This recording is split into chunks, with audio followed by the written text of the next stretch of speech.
रुको, एक सिंपल सा एक्सपेरिमेंट करते हैं। आपको भी स्क्रीन पर दो कलर्स दिख रहे होंगे, उसमें से एक कलर चूज करो। कर लिया? I know most of the लोगों ने व्हाइट कलर ही चूज किया होगा। ऐसा क्यों? देखो, अधिकतर लोग व्हाइट कलर को इसलिए चूज करते हैं क्योंकि हमेशा से व्हाइट कलर को अच्छाई से दर्शाया गया है। वहीं दूसरी तरफ ब्लैक को बुरा, शैतान और बेकार कामों के लिए इंडिकेट किया गया है, इसलिए अधिकतर लोग व्हाइट कलर चूज करते हैं। आप कभी भी देखना कि जो लोग काले होते हैं उनका हमेशा मजाक उड़ाया जाता है, उनके साथ रेसिज्म किया जाता है, भेदभाव होता है। और एग्जैक्ट इसी चीज को जानने के लिए आज से 14 साल पहले बच्चों पर एक एक्सपेरिमेंट किया गया था, कलर रेसिज्म पर। Which doll is the bad doll? And why is that doll pretty? Because she's white and he have two eyes. Which doll is the ugly doll? Why is that doll ugly? Because he's black.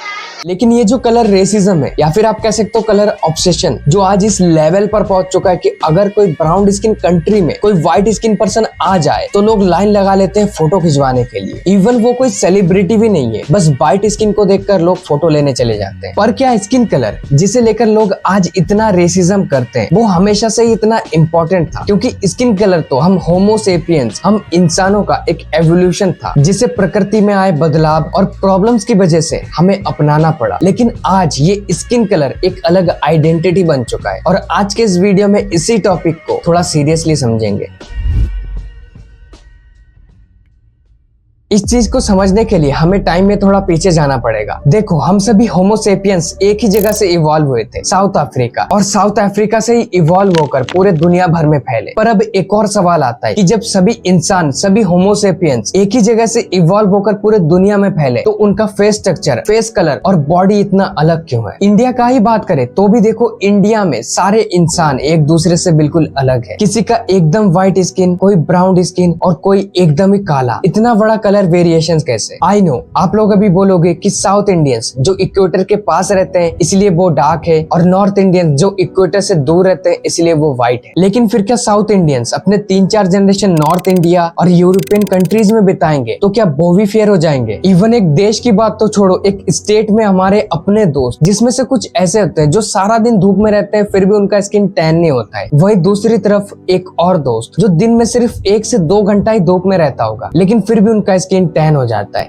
ऐसा क्यों? और इसीलिए हमें समझना पड़ेगा the basics of skin colour, कि कोई इंसान आखिर डार्क या फिर व्हाइट होता ही क्यों है। इस मैप को जरा ध्यान से देखो। इक्वेटर के पास रहने वाले लोगों का स्किन कलर सबसे ज्यादा डार्केस्ट शेड की होती है और जैसे जैसे इक्वेटर से दूर होते जाते हैं स्किन कलर उतना ही फेयर होता जाता है। ये इसलिए होता है क्योंकि हमारा स्किन, हमारे हेयर फॉलिकल्स, आंखों के eyelashes, even inner ear, yes हमारे कान के इनर लाइनिंग्स में भी एक स्पेशल टाइप का सेल मौजूद होता है कॉल्ड मेलानोसाइट्स। और ये सेल्स बेसिकली 2 टाइप के कलर पिगमेंट्स बनाता है। इयोमेलेनिन जो डार्क ब्राउन से ब्लैक कलर का होता है और ये स्किन को एक डार्कर कलर देता है, और दूसरा फियोमेलेनिन जो येलो से रेडिश ब्राउन कलर का पिगमेंटेड कलर होता है और ये स्किन को एक लाइटर कलर देता है। हमारे शरीर में यूजुअली इयोमेलेनिन और फियोमेलेनिन दोनों मौजूद होता है और इन दोनों का रेशो ही हमारा स्किन कलर डिसाइड करता है। यानी कि अगर किसी का स्किन डार्क है तो बेसिकली उनके शरीर में इयोमेलेनिन ज्यादा है, और अगर किसी का स्किन व्हाइट है, फेयर है, तो उनके शरीर में फियोमेलेनिन ज्यादा है। पर अब सवाल ये आता है कि इन 2 तरह के मेलेनिन पिगमेंट्स की क्या जरूरत थी? और दूसरा सवाल आता है कि ये 2 तरह के कलर पिगमेंट्स ह्यूमन में इवॉल्व भी क्यों हुआ? आज से करीब 1.2 मिलियन साल पहले हमारे एंसेस्टर वो फरी हुआ करते थे, यानी उनके बॉडी में फर उगा करती थी। लेकिन जैसे जैसे अफ्रीका जंगल से खुले घास के मैदानों में बदलने लगी तो हमारे पूर्वजों को अब शिकार के पीछे और भी ज्यादा भागना पड़ रहा था। तो एक दिक्कत खड़ी हो गई। अफ्रीका जैसे इक्वेटर के पास जैसे लैंड पर फर के साथ भागना ऐसा होता था जैसे राजस्थान में एक मोटा स्वेटर पहन के गर्मियों में भागना। ऊपर से फर की वजह से हम स्वेट भी नहीं कर पाते थे, इसलिए इवेंचुअली धीरे धीरे हमारे एंसेस्टर के फर गायब होने लगे। अब ऑब्वियसली ऐसा भी नहीं था कि हमारे एंसेस्टर को फर की जरूरत नहीं थी इसलिए वो झड़ने लगी। इवन बिना फर के उनकी प्रॉब्लम और भी बढ़ने लगी, क्योंकि फर के ना रहने से सन से जो यूवी रेज निकल रही थी वो सीधे हमारे स्किन पर पड़ रही थी। क्योंकि फर के ना रहने से जो फर हमारे स्किन को सन के अल्ट्रा वायलेट लाइट से बचा रही थी, अब वो भी चला गया और अब हमारे स्किन को एक नेचुरल सनस्क्रीन की जरूरत थी, क्योंकि सन का जो यूवी रेज होता है वो हमारे लिए बहुत खतरनाक है। इससे हमें कैंसर भी हो सकता है। और बस इसी पॉइंट पे रेवोल्यूशन होता है यू मेलेनिन का, जिसका डार्क कलर सूरज के हार्मफुल रेडिएशन को बहुत स्ट्रांगली ब्लॉक कर सकता था। बेसिकली ये हमारे स्किन पर एक इनविजिबल लेयर की तरह बन गया, जो सूरज के हार्मफुल रेडिएशन को स्कैटर करके उसे रिफ्लेक्ट कर देता, ताकि ये हमारे स्किन के डीपर लेयर तक ना पहुंचे, जिससे हमारा डीएनए खराब हो, क्योंकि इससे कैंसर भी हो सकता है। मतलब एक तरह से अगर देखा जाए तो यू मेलेनिन की वजह से हमारे फर का रोल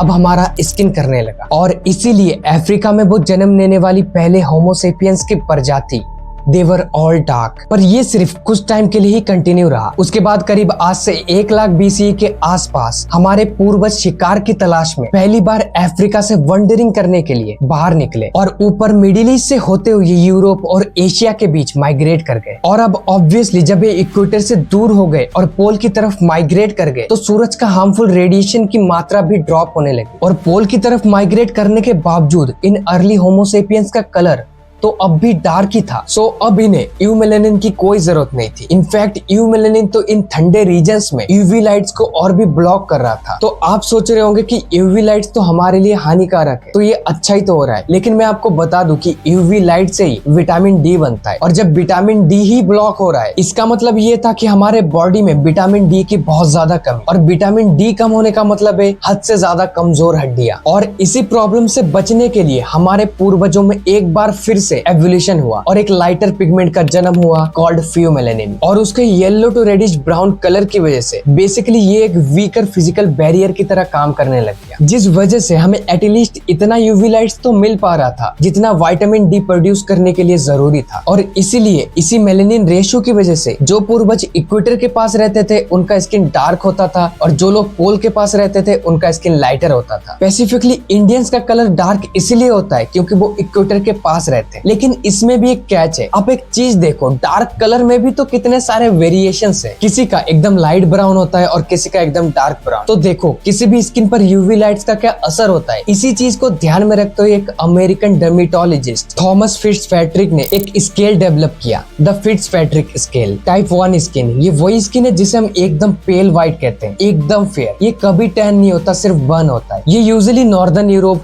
स्कैंडिनेविया और ब्रिटिश आइल्स में पाया जाता है। Type 2 skin, still white but darker then type 1।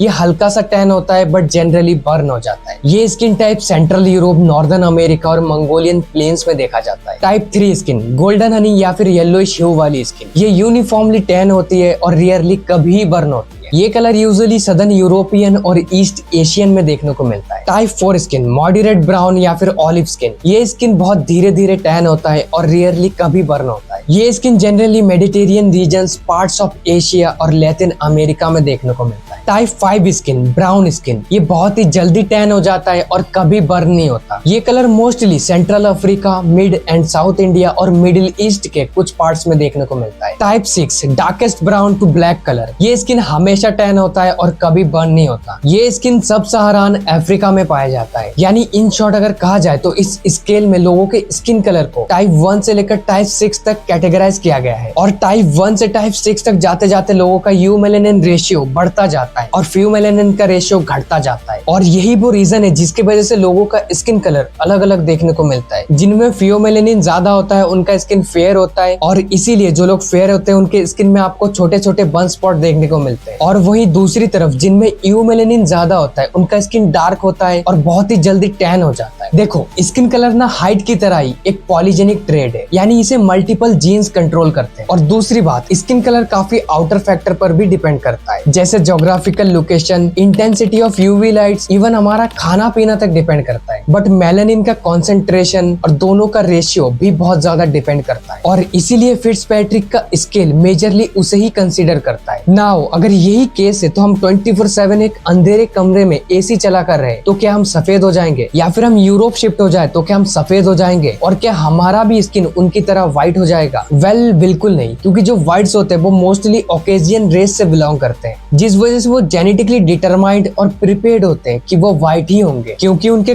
कॉकेजियंस ancestors के कलर्स भी व्हाइट ही थे, पर इंडियंस के केस में इंडियंस एक एडमिक्सचर है कॉकेजियंस और एस्टेरोलॉइड्स के, जो कि ओरिजिनली इंडियन सब कॉन्टिनेंट में रहा करते थे और उनका कलर हिस्टोरिकली डार्क हुआ करता था। इसीलिए अगर एक इंडियन स्किन यूरोप भी चला जाए तो भी उसका स्किन सफेद नहीं होगा। हाँ, वो डी-टैन जरूर हो सकता है, 1-2 लेयर सफेद जरूर हो सकता है, लेकिन वो उनकी तरह सफेद नहीं होगा जितना वो यूरोपियन है। मेलेनिन का रेशियो पहले से ही जेनेटिकली प्री डिटरमाइंड रहता है, तो अगर एक इंडियन स्किन यूरोप या फिर दूसरे फॉरेन कंट्रीज में भी चला जाए तो उसका व्हाइट होना इम्पॉसिबल है, क्योंकि मेलामाइन का रेशियो पहले से ही जेनेटिकली डिफाइंड है। इसीलिए अगर आप इंडियंस में देखोगे तो स्लाइटली गोल्डन ब्राउन से लेकर एक डार्क ब्राउन कलर मिल जाता है, क्योंकि यही वो कलर है जो इंडिया के इन्वायरमेंट और हिस्ट्री की वजह से अडेप्ट हुआ है। तो आई होप आप सभी लोग समझ गए होंगे कि कलर का एवोल्यूशन कैसे हुआ और आज इंडियन ऐसे क्यों दिखते हैं। आज के इस वीडियो में इतना ही था। अगर आपको वीडियो अच्छा लगे तो लाइक एंड शेयर जरूर करें एंड चैनल को सब्सक्राइब जरूर करें।